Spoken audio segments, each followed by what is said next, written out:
우선 문흥수 우리 한변의 사법정상화 위원장을 또 맡고 계십니다. 문흥수 변호사님께서 발제를 해주시겠습니다. 문재인 정부와 김명수 대법원장이 사법부 신뢰는 아랑곳하지 않고 권력도 늘 겸손과 절제가 중요한 거 아니겠습니까? 금도가 있는 것인데 그 금도를 무너뜨리면서까지 오죽하면 뭐 내로남불 그런 얘기가 해자되고 있겠습니까? 그런 결과 사법부 신뢰가 무너졌는데 정상화하는 일이 정말로 중요하다 그런 말씀을 드리고요. 오죽하면 우리 법률신문, 우리 법조기관지 중에서는 가장 권위가 있는 법률신문에서 이 특별 취재팀에서 사법부의 오늘이라는 제목으로 지연된 정의, 의심받는 공정성, 사법부 문제의 가장 큰 원인은 리더십 부재, 이런 지적을 하면서 그런 진단을 하고 있어요. 만일 이대로 방치한다면 돌이킬 수 없는 지경에 나갈 수 있다. 이대로 방치한다면 돌이킬 수 없는 지경에 나간다. 그 행간을 읽을 수 있어야 되는데 정말로 심각한 시점에 와 있다는 것을 말씀을 드리고 싶습니다. 가장 중요한 것은 이 사법부가 정상화되기 위해서는 이 시스템, 제도를 통해서 운용이 돼야 되는데 그러할 때 이제 코드 인사도 막을 수 있고 공정한 사법 시스템을 만드는 게 가장 중요하다고 생각합니다. 그 점에 초점을 맞춰가지고 말씀을 드리고자 합니다. 첫째 주제는 이 대법원 헌법재판소 구성의 정상화 문제인데요. 결국은 대법원장, 헌법재판소장, 대법관, 헌법재판관 임명의 문제인데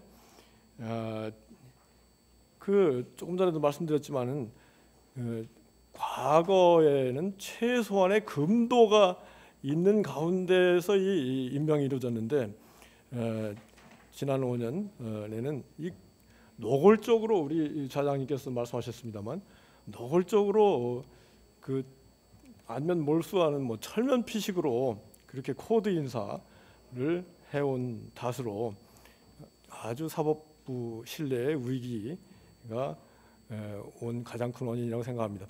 그런데 이제 그렇게 할 수 있는 이유, 그것은 이 최고재판관 임명에 관한 시스템이 갖춰져 있지 않기 때문이다. 그런 지적을 저는 하고자 하는데요. 어떤 시스템을 만들어야 될 것인가에 관해서 최고재판관 관련해서 가장 이상적인 우리 국민들 학자분들이 이상적으로 생각하는 제도는 독일과 미국인 것 같아요.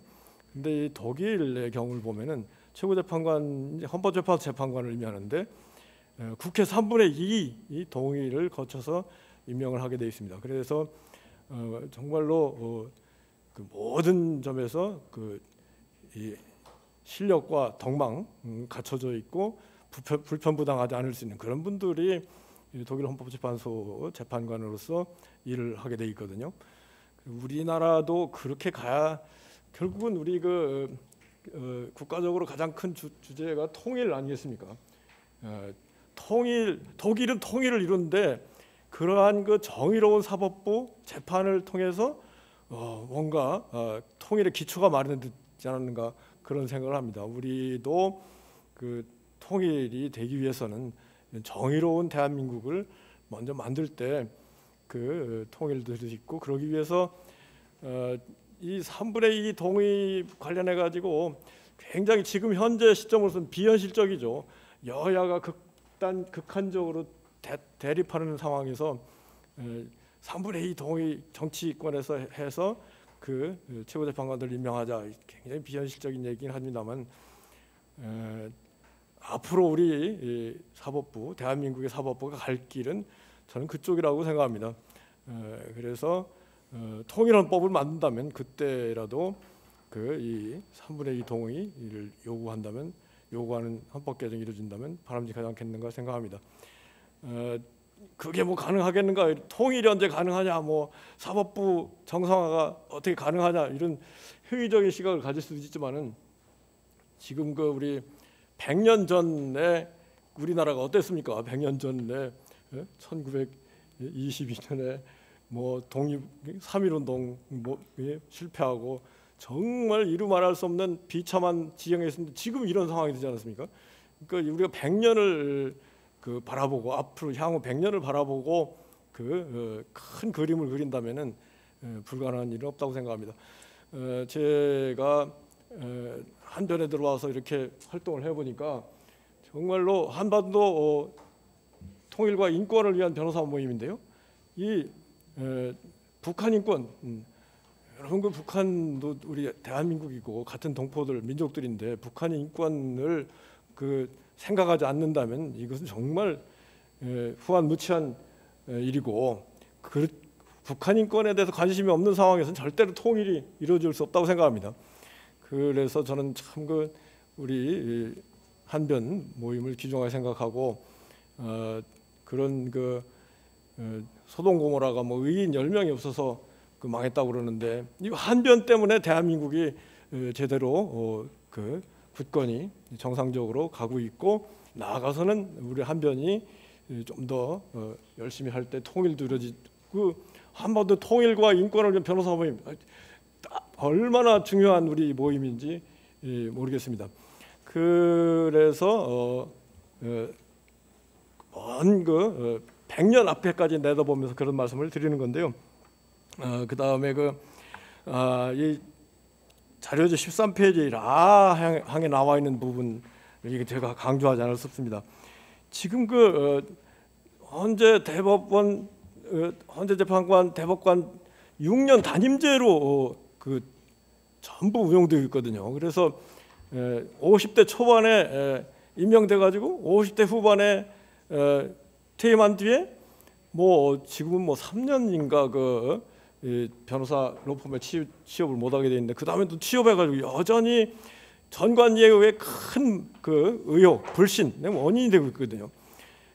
일국의 최고 재판관들이 전관예우의 원인이 되는 그런 상황인데 이것은 시스템 제도 자체가 그 G7이랄까요? 최소한 뭐 미국식으로 뭐 종신제는 아니다 하더라도 70세 정년까지는 연임을 하시고 그러고 난 다음엔 변호사를 하시지 않고 이런 시스템을 정치권도 그 선진적인 시스템, 사법부 신뢰를 위한 반드시 필요한 시스템이다. 이런 의식이 좀 있어야 된다고 생각합니다.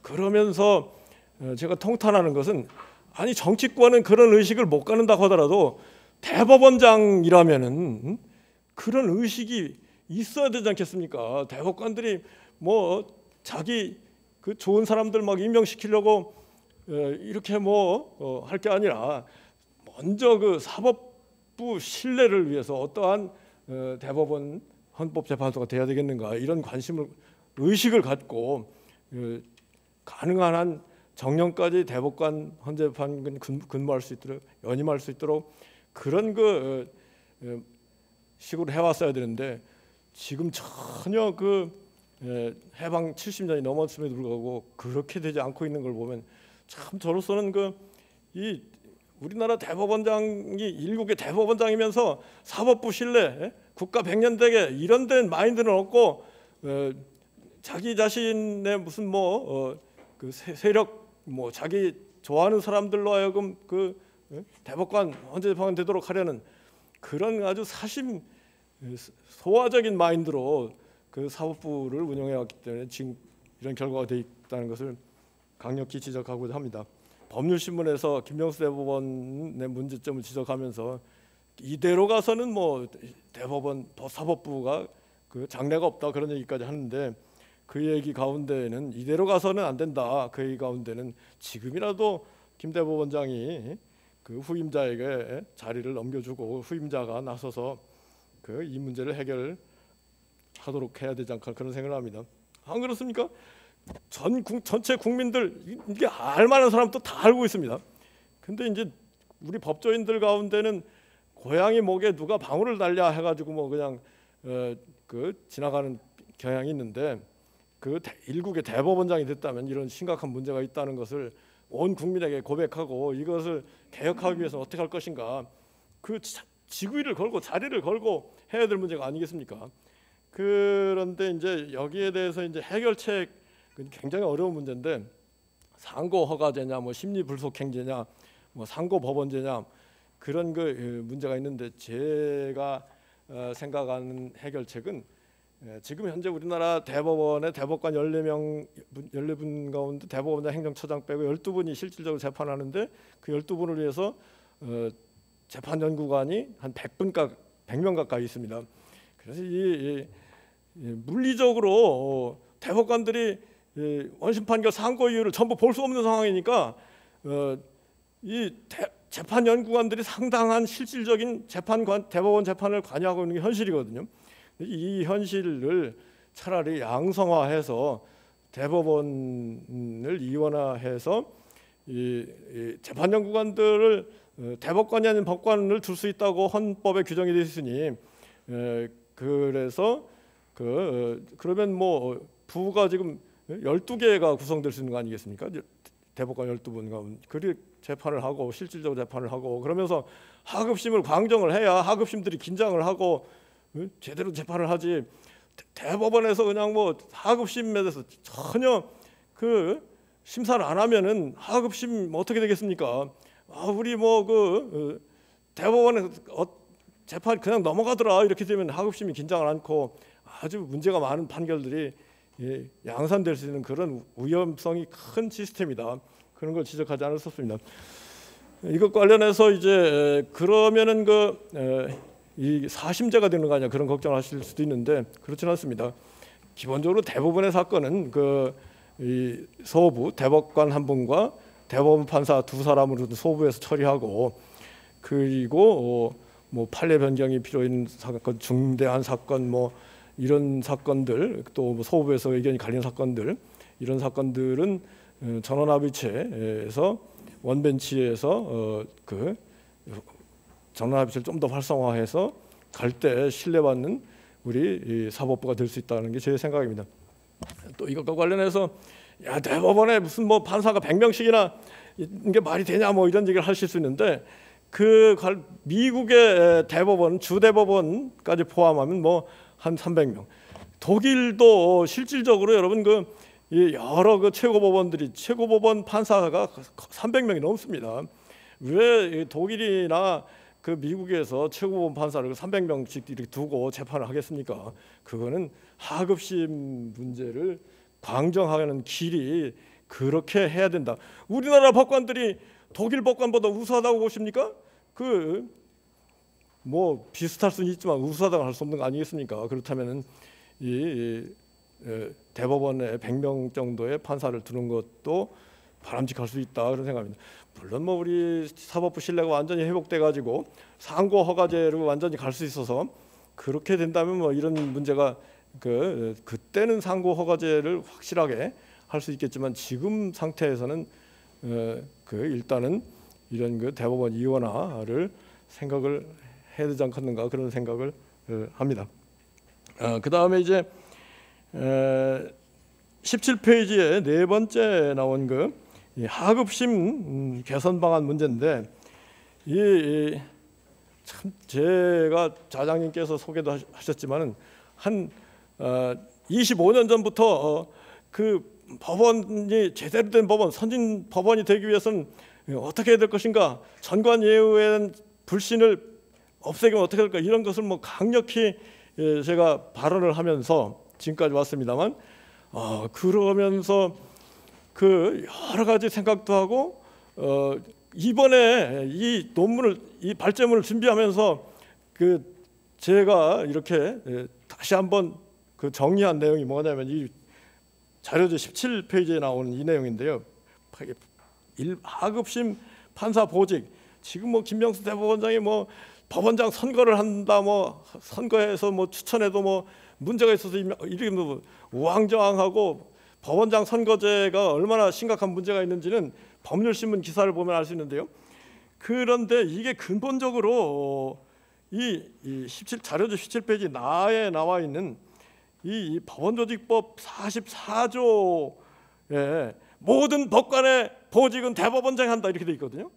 그래서 이 대법원장이 사법농단 사건 재판장을 뭐 6년을 그냥 하기도 하고 뭐 3년을 하기도 하고 뭐 법원장은 어떤 자기 마음에 드는 법원장은 막 일반적인 관리에 다르게 이렇게 뭐 보직을 하고 이 근본적으로 시스템 자체가 대법원장이 권한을 남용할 위험성이 농후한 그런 시스템. 근데 제가 이번에 이 엄격히 헌법과 법원조직법을 검토를 해보니까 여러분 조금 전문적인 얘기일 수가 될 수 있지만은 헌법 101조에 보면은 사법권은 법관으로 구성된 법원에 속한다. 그리고 법원은 대법원과 각급 법원이 있다. 이렇게 돼 있거든요. 사법권의 내용 가운데는 여러분 재판권이 가장 중요한 내용이지만 재판권 못지않게 중요한 내용이 사법행정권, 보직, 인사권 이런 게 사무분담 문제 이런 게 또 중요한 사법권의 내용입니다.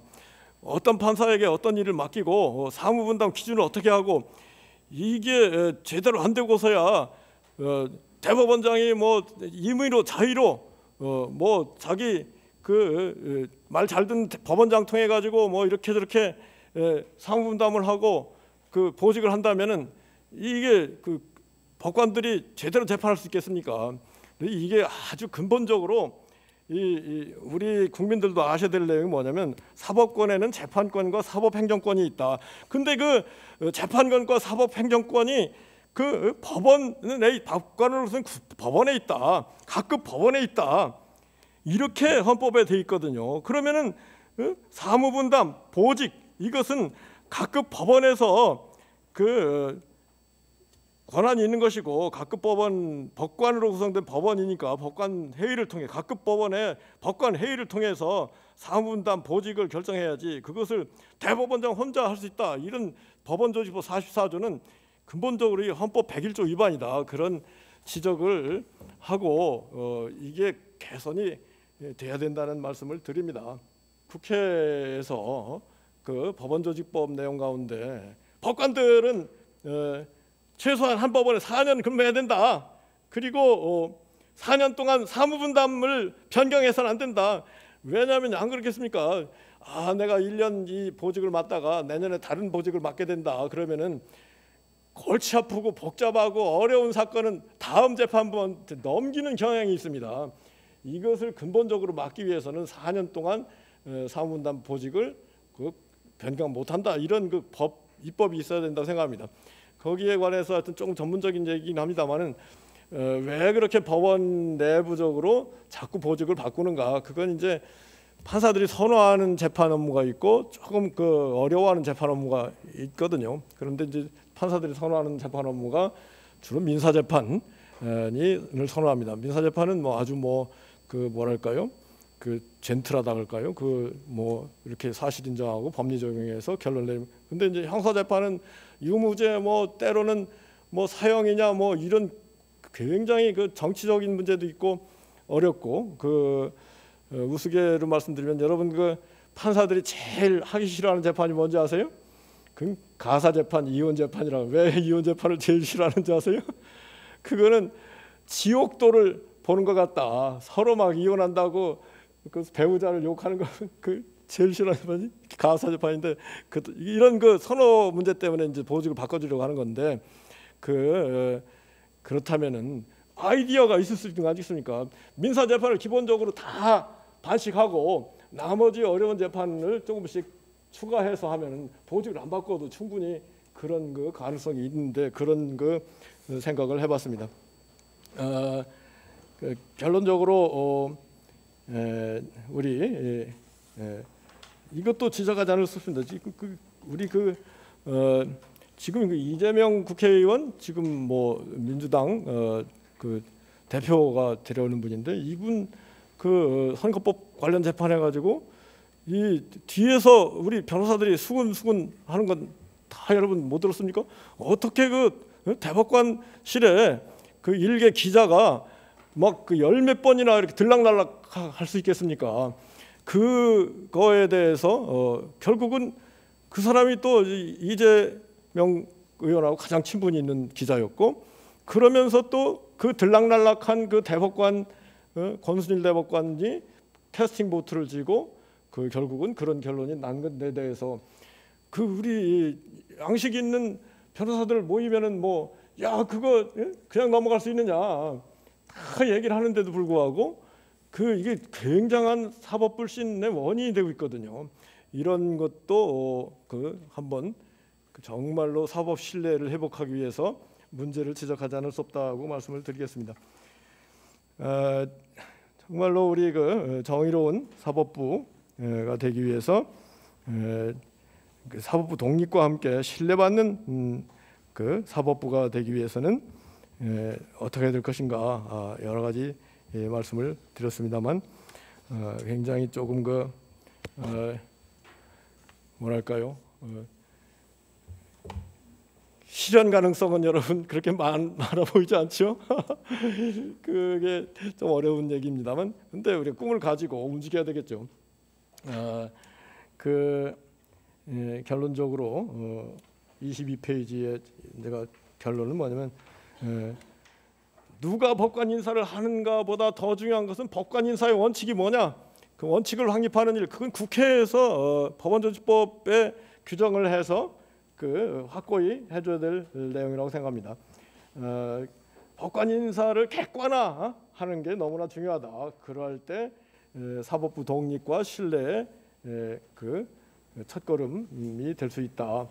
그러면서 이러한 근본적인 문제점, 우리 사법부가 가야 될 점 이런 점을 잘 아는 분이 차기 대법원장이 돼야 되겠다 그런 말씀을 드립니다. 결론적으로 이런 사법부 문제는 여냐 야냐 뭐 보수냐 진보냐 그런 문제가 아니고 심판의 룰을 어떻게 공정하게 짜서 누가 재판 당사자가 되더라도 공정한 재판을 받을 수 있도록 만드느냐 이런 문제이기 때문에 반드시 여야를 문제가 아니라 여야를 초월해서 국가적인 관점에서 정의로운 국가 정말로 인권과 통일을 위한 국가가 되기 위해서 다 함께 노력해야 될 점이라는 것을 마지막으로 강조합니다. 감사합니다.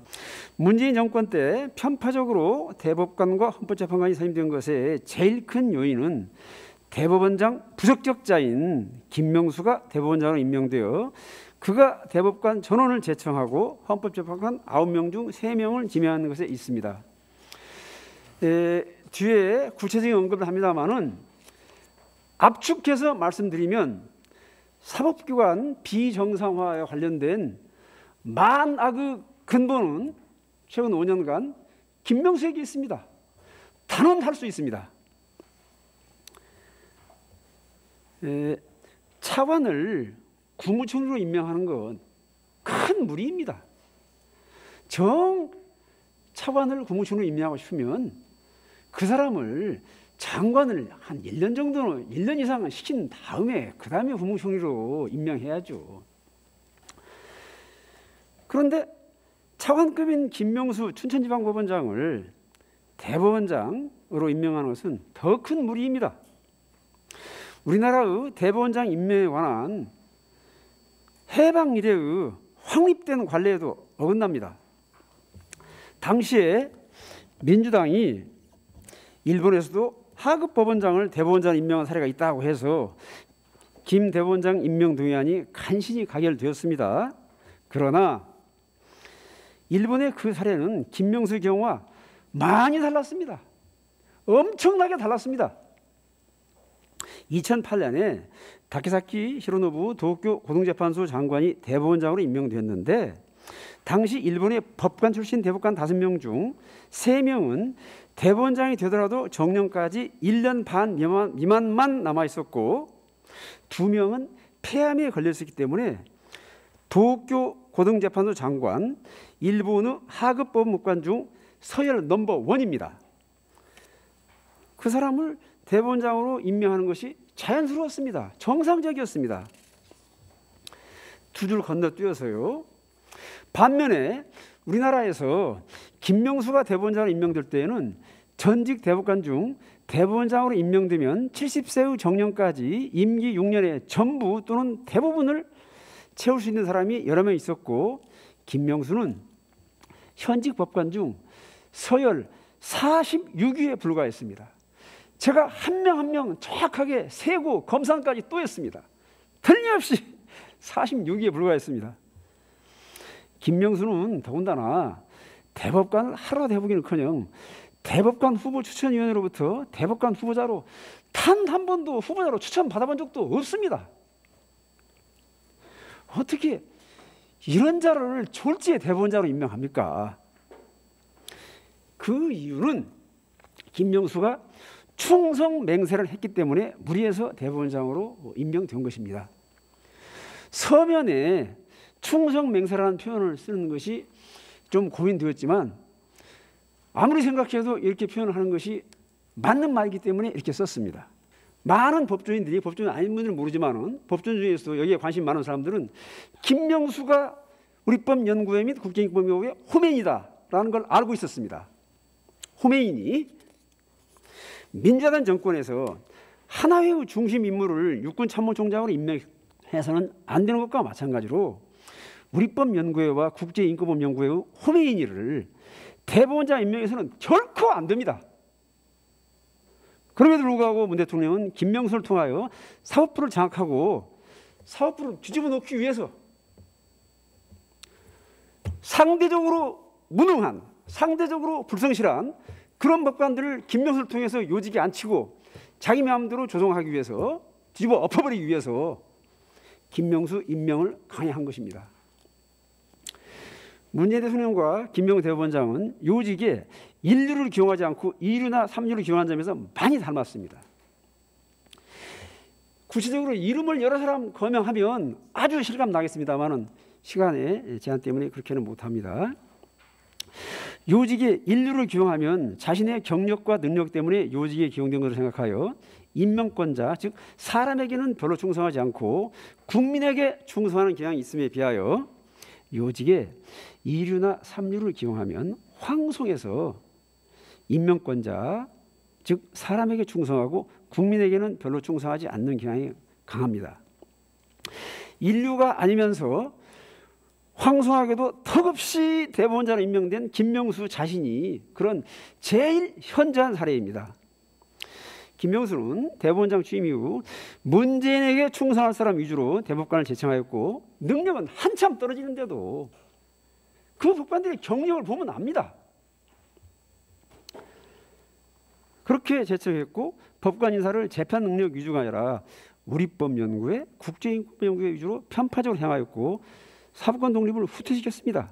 아주 그냥 사법권 독립을 내다 바쳤습니다. 김명수는 사법연수원 수석수료자, 법관 수석임관자, 수석재판연구원 경력자는 절대, 정말로 절대입니다.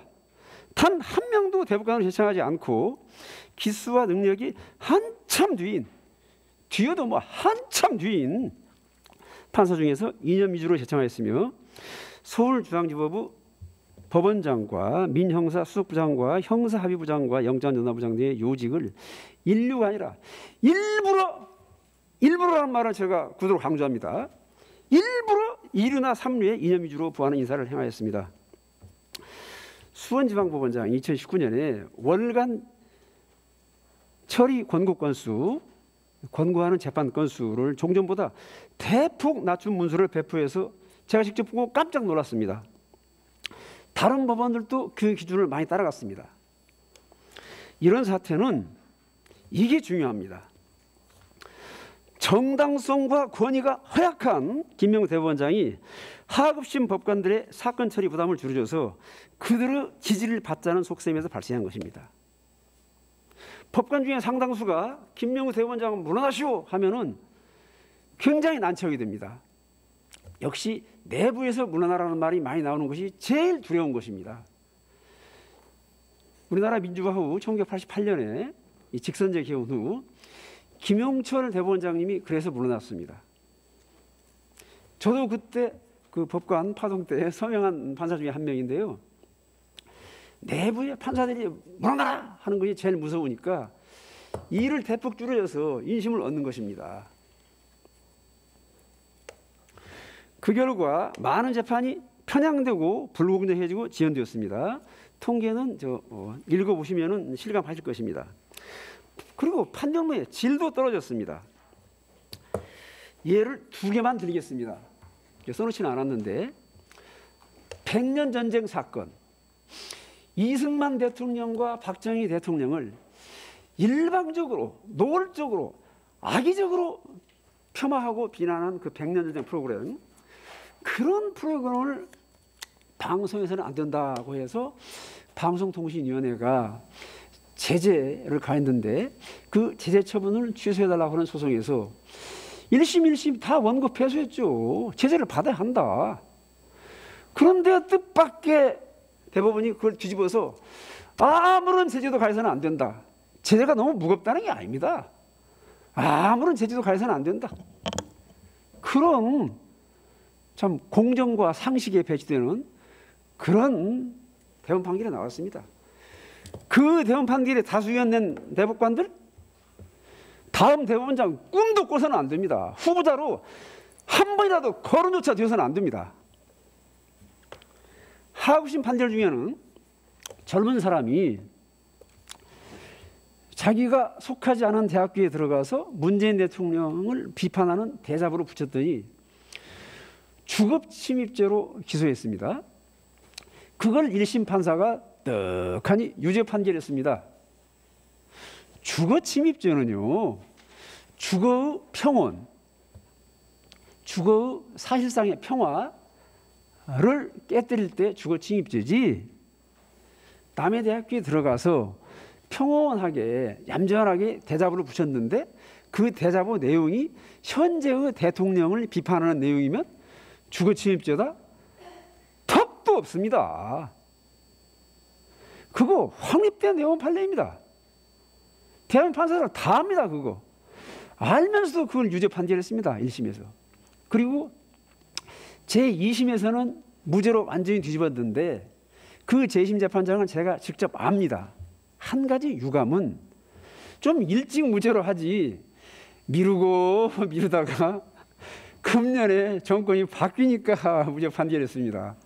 좀 일찍 무죄 판결하지, 좀 배짱을 가지고. 이처럼 대법원장이 어떻게 하느냐가 법관들의 행태와 국민의 신속한 재판을 받을 헌법상의 기본권에 큰 영향을 미칩니다.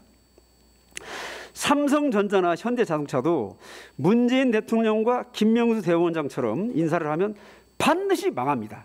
이 문재인 전 대통령이 불구속으로라도 기소되면 한변등이 독나무 독과일, 문재인이 독나무, 김명수는 독과일, 독이 든 과일 이론으로 김명수 대법원장은 사퇴 요구 성명서를 내는 것이 어떻겠습니까?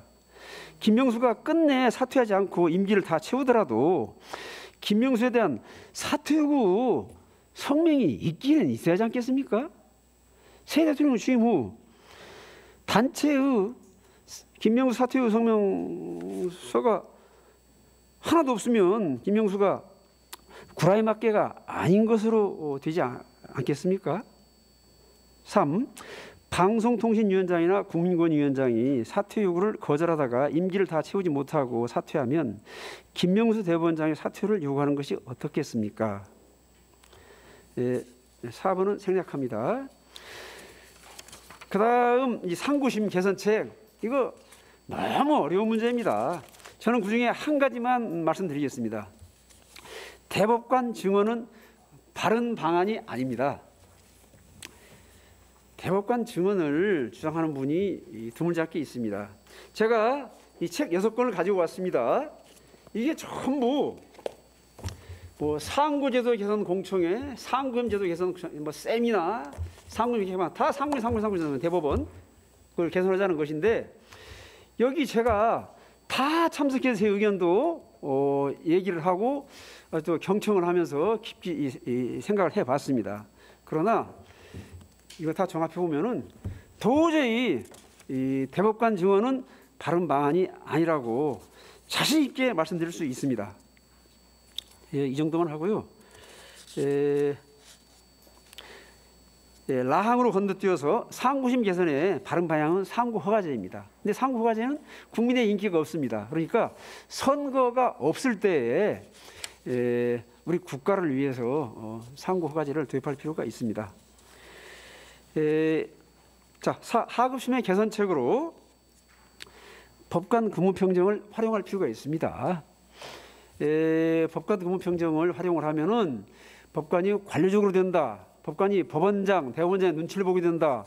그런 지적 옳은 지적입니다만은 그런 단점이 약간 있음에도 불구하고 꼭 활용해야 됩니다. 구독이 무서워서 장 못 담급니까? 김명수처럼 법관 근무평정은 20년 동안 불성실해서 법관 근무평정 최하위권이었던 사람을 막 요직에 임명하고 이렇게 하면은 법원 전체가 괴사합니다. 괴사, 조직 괴사처럼 법원 전체가 괴사합니다. 30년 전, 20년, 10년 전에도 다 이런 이론이었습니다. 법관별로 차이를 두지 않을 수가 없다. 유능하고 성실한 법관하고 그렇지 않은 사람하고 그렇습니다. 법정심리의 녹음 내지 녹화도 필요하고 구속영장 발부 기준의 공개도 필요합니다. 그리고 법원장 선거제 개선, 참 개선이라고 제가 마음먹고 있었는데 이거 폐지해야 됩니다. 문제가 너무너무 많습니다. 그리고 법관과 재판연구원을 지원할 필요성이 강합니다. 윤석열 선거대책위원회에서는 그 사법개혁위원회가 법관과 재판연구원의 지원을 만장일치 의원으로 올렸더니 여러 위원회에서 다 지원해달라고 한다.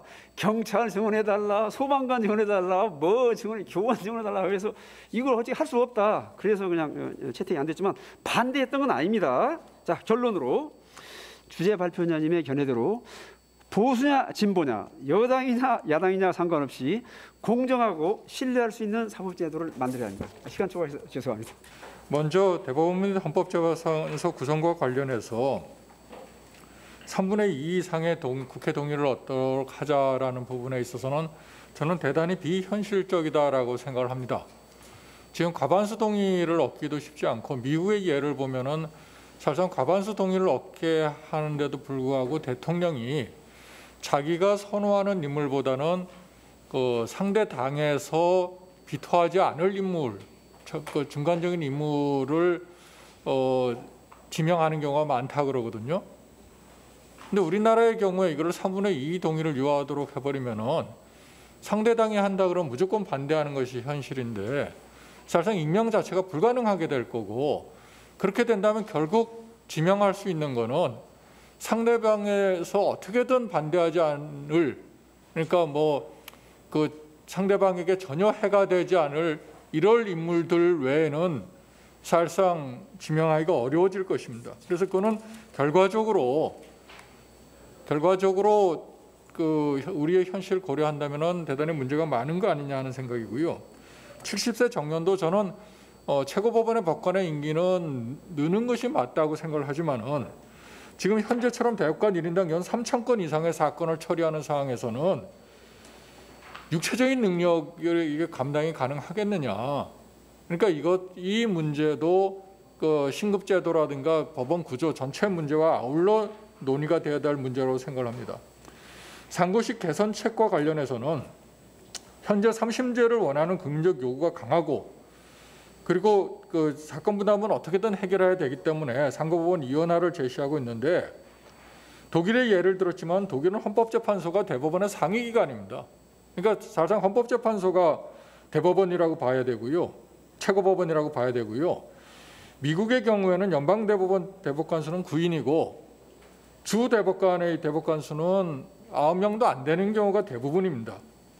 최고법원 본래의 사명이 법령의 해석 통일인 점을 고려한다면 최고법원은 전원합의체로 움직이는 것이 마땅하고 그렇다면 소수의 구성원은 필연적입니다. 그리고 상고법원 이원화는 결국 4심제로 기결될 수밖에 없는 게 상고법원 아래 상고법원에서 자기 사건 심리해 줬다고 해서 그 만족하겠습니까? 불만스러우면 어떻게든 다시 위에 최종 단계까지 가려고 할 것입니다. 그럼 안 그래도 지금 재판 장기화가 우리 심각한 문제인데 더욱 장기화할 것이고 대법원에서 재판관 재판 양성화는 최고법원의 경우에 하여튼 법관은 대등함이 원칙인데 자기가 모시는 분을 가지고 앞에 두고 이렇게 사건을 처리하게 된다면은 결국 대법원 재판마저도 이거는 사실심화돼. 그러니까 사실심이 1, 2, 3심까지 사실심을 하는 신급구조의 다단계화를 이야기할 것이고 필연적으로 사법의 관리화 현상을 심화시킬 것입니다. 그래서 지금 이충상 토론자도 제시를 했지만은 최고법원, 대법원의 정상화는 상고 허가제 방법 외에는 없다는 점을 받아들여야 합니다. 이제는. 지금 그리고 우리 국민이 3심제를 원한다고 하지만은 3심제를 원하는 것이 아니라 한 번이라도 제대로 된 재판을 받기를 원하는 겁니다. 한 번이라도 제대로 된 재판을 받는다면 빨리 끝나기를 원하지, 이거 주구장창 2, 3년씩 누가 재판하기를 원하겠습니까? 그러니까 그거 이상으로 신속한 재판을 기대한다는 점을 알아야 되고요. 미국의 예를 들면 미국은 사실상 1심제입니다. 항소심부터가 법률심입니다. 그러니까 사실상 1심으로 끝나는 구조입니다. 그리고 미국 대법원의 역사는 제가 헌법 시간에 들었는데 상고심에서 다루는 사건의 수를 축소해온 역사입니다. 그때마다 극심한 반대에 부딪혔는데 대법원의 기능을, 본래의 기능을 다하기 위해서는 이거 왜 방법이 없다고 해가지고 결국은 현재의 상태에 이른 겁니다. 연 100건 이상의 사건을 심리하고 판결을 하고 있습니다. 그리고 그런 어렵지만 그런 과정을 통해서 현재 미국 대법원의 위상이 정립되게 된 것입니다. 저는 문제는 제대로 된 재판이지 신급의 수가 아니라는 것이 제 생각이고요. 가장 본질적인 문제는 하급심 강화라고 생각합니다. 하급심 개선 방안에 관해서는 법조경력 요건 완화 주장에 대해서 현재 사람 지망자가 적다. 그러니까 요건을 완화하고 재판연구관을 경험한 사람을 대거 법관으로 임명해야 된다고 주장을 하시는데, 법관 지방 선호의 문제는 근무 여건과 처우의 문제입니다. 현재 경험과 실력을 갖춘 사람들이 법관 지원을 기피하는 이유는 첫째는 충분히 그만한 사람의 인력풀이 아직 확보되지 않았고요. 이제는 이제 점차 많은 사람을 뽑기 때문에 시간이 나면 좀 나아지겠고, 둘째는 현재 근무 여건과 처우도 그 정도 경력을 갖춘 사람들이 지망하기에는 그다지 매력적이지 않기 때문이라고 생각합니다. 사법의 관료를 맡기 위한 전제는 법관은 기본적으로 대등해야 되고, 그것이 가능하기 위해서는 대등한 임용 조건이 돼야 됩니다. 그래서 그 경력 조건을 완화하게 되면 필연적으로 하급심 약화로 귀결될 수밖에 없다고 생각을 하고, 그리고 어제까지 법관을 모시던 재판연구관이 직접적인 법관 임명을 하게 되면은 사법의 관료화를 피할 수 없다는 것이 제 생각입니다. 그리고 근무평정 강화 주장에 대해서는 근무평정해야죠. 그런데 사건 처리를 항소율 및 파기율 기준까지 마련해서 법관을 통제한다는 것은 그건 현재 헌법에 반할 가능성이 대단히 많습니다. 헌법상 덕과 양심에 따라 재판을 해야 되는데, 내가 그 사건 처리율이 몇 %고 항소율이 몇 %고 파기율이 몇 %고 이거 신경 쓰면서 재판한다는 것은 바람직한 상황은 아니라고 생각을 하고, 다른 방법으로 이 문제는 해결해야 된다고 생각을 합니다. 이게 제 제안은 먼저 우리 국민이 대단히 관념주의에 물들어 있습니다. 그러니까 정의는 반드시 실현돼야 되고 어떤 희생을 치르더라도 그것이 당연한 것처럼 생각을 하는데, 모든 자원은 국민의 세금으로 마련이 되고 일정한 제한이 있을 수밖에 없습니다. 그러니까 그 한정된 재원을 가지고 어떻게 우리가 사법제도를 효율적으로 운영할 것인가를 모색하는 것이 대단히 중요합니다. 현재 우리 보면은 몇십만 원 나올 사건 가지고 엄청난 시간과 노력을 쏟아붓는 사건이 한둘이 아닙니다. 대단히 미련한 짓입니다. 사법 자원의 차원에서 본다면. 저는 제가 제안하고 싶은 것은 1심의 강화와 이원합니다. 국민이 원하는 재판은 제대로 된 재판이고, 그리고 이 재판을 하기 위해서는 1심의 강화가 필연적입니다. 그렇다면 1심 판사는 10년 이상의 경력과 40세 이상의 나이를 기본으로 해야 하는 것이 옳다. 단지 이것을 법정 요건으로 하면 지나치게 경직되기 때문에 하나의 가이드라인으로 해서 이 정도가 돼야 판사로 해서 그리고 임명을 하게 되면 동일한 대우를 하는 것이 맞는 거 아니냐라고 생각을 합니다.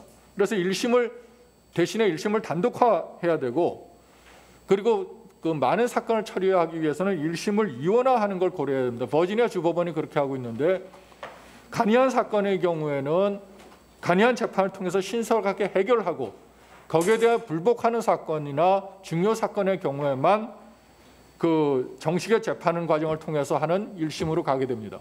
그래서 그 1심 정식의 재판은 전부 다 기록이 되고요.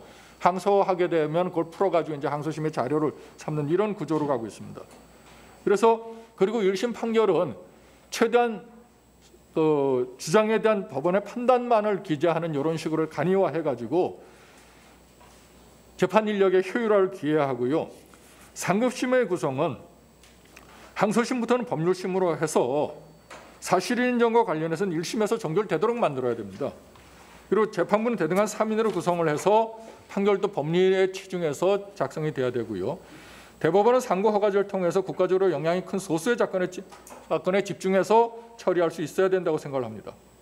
그리고 이렇게 된다면은 대법원과 헌법재판소의 기능이 중복되기 때문에 장기적으로는 최고법원을 일원화하는 것이 맞다라고 저는 봅니다. 그다음 사법에 대한 국민적 통제가 저는 굉장히 관심이 있는데요. 소위 말해서